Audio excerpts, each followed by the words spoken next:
fenomena generasi sekarang yang katanya rapuh itu, bagaimana kita justru bisa melihat dari perspektif yang berbeda, justru kemudian bagaimana kita bisa membangkitkan gitu, atau menumbuhkan kepercayaan diri, struggle anak-anak ketika mereka menghadapi situasi-situasi yang tidak menyenangkan gitu ya, sehingga tumbuh gitu ya mentalitas perjuangannya itu dengan cara-cara bahasa komunikasi yang positif seperti itu, alih-alih kemudian iya ya kamu nih kasihan amat ya dan seterusnya lah gitu ya. Pak Zaim, gimana Pak? Ada tanggapan Pak terkait dengan persepsi memandang generasi hari ini? Memang apakah ada yang bisa kita lakukan barangkali ya, sehingga tadi generasi yang tentu adalah generasi-generasi yang amanah tadi yang kita diskusikan dari awal. Iya, baik. Jadi satu cara yang perlu kita pakai, kita tempuh untuk mengatasi problem yang ada, gitu. Karena faktanya kan anak depresi tadi ada, faktanya masalah sosial tadi ada, dan jangan sampai kemudian narasi kita gitu, ini yang tiba-tiba malah menjadi penguat, oh iya saya memang rapuh, saya memang lemah, dan ya sudahlah saya begini saja. Ini menjadi satu hal yang penting untuk dicermati. Jadi bagaimana kita kemudian mencoba membangkitkan dari realita yang ada sekarang, yang persoalan sosialnya memang meningkat. Nah, di sisi lain, ketika kita berbicara sifat Nabi ini, kita melangkah di tahap yang lebih awal dari itu, yakni bagaimana agar kerapuhan jiwa ini tidak menjadi satu fenomena yang besar. Itu sebabnya dalam kajian sifat Nabi itu kita selalu memulai dari mari menjadi biru, mari menjadi biru, mari menjadi biru dulu. Nah, dunia modern itu tidak memberi ruang lebih dulu pada biru. Dunia modern ini dari awal sudah mengajak orang untuk mari menjadi hijau. Karena hijau inilah ya bahasa yang paling dipakai kan, cogito ergo sum, aku berpikir maka aku ada. Eksistensi diri seseorang ini didefinisikan dari konsep-konsep diri, dari definisi-definisi diri yang dibangun. Nah, dunia sekarang makin ke arah itu. Sehingga anak-anak pun juga tumbuh bahwa saya akan bahagia kalau ABCD. Dan ABCD ini berdasarkan dari apa? Berdasarkan dari info-info yang dia dapat. Misalkan dari medsos, oh ini membahagiakan, ini menyenangkan. Persoalannya adalah dunia ini berjalan dengan mekanisme sendiri. Dunia ini berjalan bukan berdasarkan konsep diri kita. Nah, di situ akan selalu makin cenderung terjadi benturan. Dan ketika benturan ini terjadi, inilah yang kemudian problem mental health terjadi, problem sosial terjadi.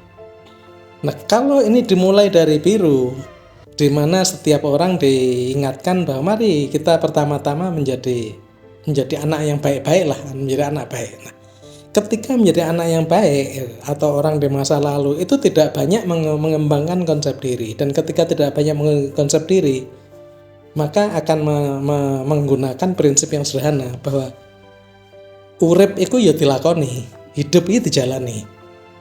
Jadi nggak penting gitu, apakah sesuai dengan keinginan saya atau tidak. Keinginan saya itu tidak terlalu penting. Sementara dalam dunia modern ini keinginan saya menjadi penting.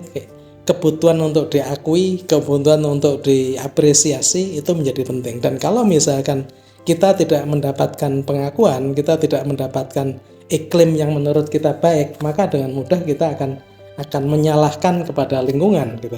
Yang kemudian lingkungannya toksik lah, orang tuanya toksik lah, temannya toksik lah, yang mungkin pada titik tertentu itu terjadi. Itu persoalan mengapa kita selalu memulai dari biru. Dan kalau kita tarik dari pendekatan psikologi, bicara amanah ini kaitannya dengan sidik. Amanah itu kaitannya dengan sidik.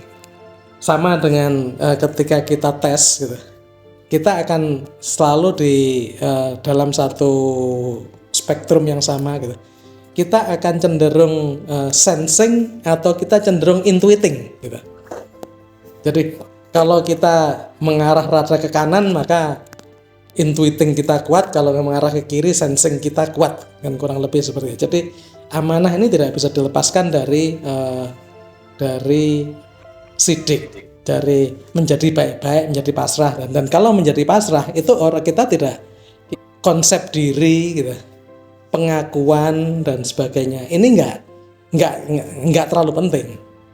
Yang penting hidup itu dijalani, hidup itu istiqomah.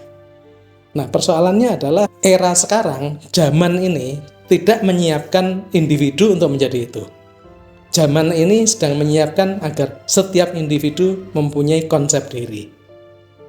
Dan inilah yang kemudian terjadi benturan yang luar biasa dengan realita, karena realita alam itu punya mekanisme sendiri, sementara konsep diri ini nggak selalu sejalan dengan realita itu. Nah, ketika ini terjadi benturan tadi yang kemudian melahirkanlah jiwa-jiwa rapuh, karena anak-anak tidak generasi sekarang tidak disiapkan untuk kemudian ya sudah hidup ya dijalanin saja, nggak ada jengkel, nggak ada sakit hati, nggak ada itu gitu. Itu sekarang sudah dilatih bahwa itu ada, dan kemudian karena faktanya memang ada, ya jalannya ada saat tadi yang disampaikan oleh Batik, ya sudah, mari diterima itu, dan diterima itu bahwa oh ya memang keadaannya seperti ini, mari kita bangun lebih baik. Jadi pendekatan tadi lebih untuk mengatasi dari keadaan yang praktek, yang realita yang sudah ada sekarang. Sementara kalau kita bicara sifat Nabi secara utuh ini adalah kita mencegah agar hal yang tanda petik negatif tadi memang tidak terjadi dan nggak perlu terjadi, dan semestinya nggak perlu terjadi, karena kita dari awal terbentuk adalah sidik, fatonah, amanah, tablik sekaligus, tidak sekedar fatonah atau kognitif. Nah, era sekarang dibangun dengan kognitif yang semuanya harus serba terukur, harus serba tangible. Terima kasih sekali pemaparannya. Jadi kalau saya jadi teringat, kalau psikologi Barat itu bicara tentang perilaku atau menjelaskan perilaku manusia apa adanya. Tapi kalau Sufisme menjelaskan bagaimana seharusnya perilaku manusia. Barangkali konteks tadi yang sampai Pak Zaim adalah tadi ya, jadi konteks sifat amanah ini bagaimana seharusnya bisa menumbuhkan, membangun, mengembangkan sifat amanah ini sehingga tidak perlu muncul kerapuhan pada diri anak. Baik Bapak Ibu, barangkali saya berikan kesempatan kepada Bapak Ibu untuk memberikan pertanyaan atau perspektif untuk melengkapi diskusi kita sore hari ini. Silakan jika ada. Saya mungkin mau tanya, bagaimana kalau memang ada kondisi keluarga bercerai, terus anak sudah jauh gitu kan? Nah, terus apakah itu juga dianggap tidak amanah apabila dia tidak hidup bersama? Ya padahal ya kalau komunikasi masih tetap gitu ya. Nah, cuma kan kita tidak tahu kondisinya seperti apa gitu ya. Nah, apakah itu masuk dan tidak amanah atau bagaimana? Mohon pencerahan ya.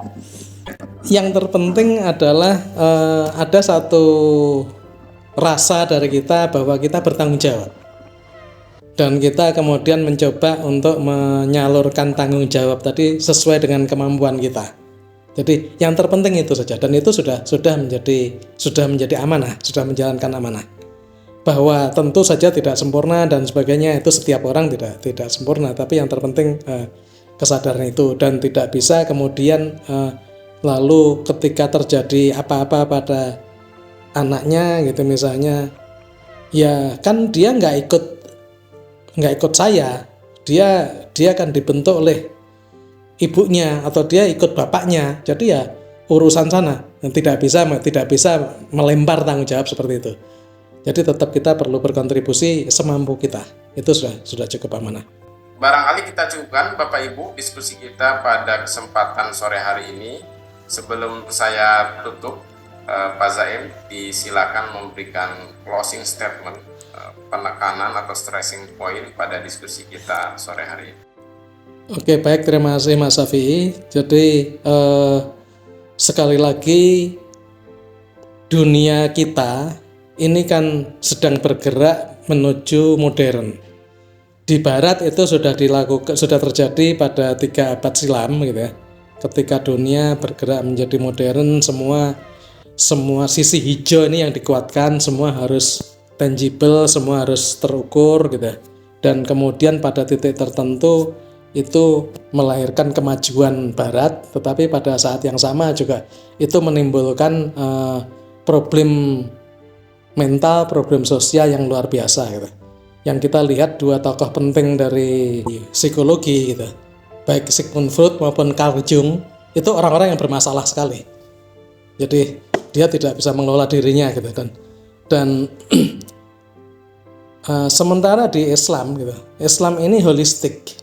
Jadi kita dari awal ya 4 ranah ini harus ditumbuhkan secara bareng gitu, secara bareng, dan inilah yang kemudian kalau ini tumbuh bareng gitu, maka anak atau setiap manusia, setiap individu itu akan menjadi individu yang utuh. Itu menjadi individu yang kuat, tidak gampang kemudian menjadi masalah. Jadi artinya sebenarnya bukan persoalan anak-anak sekarang, tetapi memang zaman sekarang ini sedang tidak menguntungkan gitu. Tekanan hidup menjadi lebih keras dibanding zamannya, dan sementara secara karakter anak-anak tidak disiapkan untuk memiliki 4-4-nya ini secara sama. Dan pada kesempatan ini salah satu elemen yang penting banget dikuatkan adalah amanah, dan dilatih dengan cara ketika kita membiasakan dari hal-hal yang kecil, dirutinkan dan sebagainya, dengan perbuatan baik yang sederhana, ini sudah akan menjadi satu pribadi yang kuat, yang nggak akan gampang pecah, nggak akan goyah ketika menghadapi tantangan hidup yang semakin berat gitu. Bahkan kalau tadi digambarkan menghadapi tantangan hidup yang sangat berat sekalipun, seperti Nabi Yusuf sekalipun gitu, ini nggak akan pecah, tetapi dia akan menjadi pribadi yang semakin dibanting semakin melenting, istilahnya begitu. Semakin keras tekanan hidupnya, akan semakin sukses karena pribadinya menjadi kuat, dan itu dibangun dari amanah.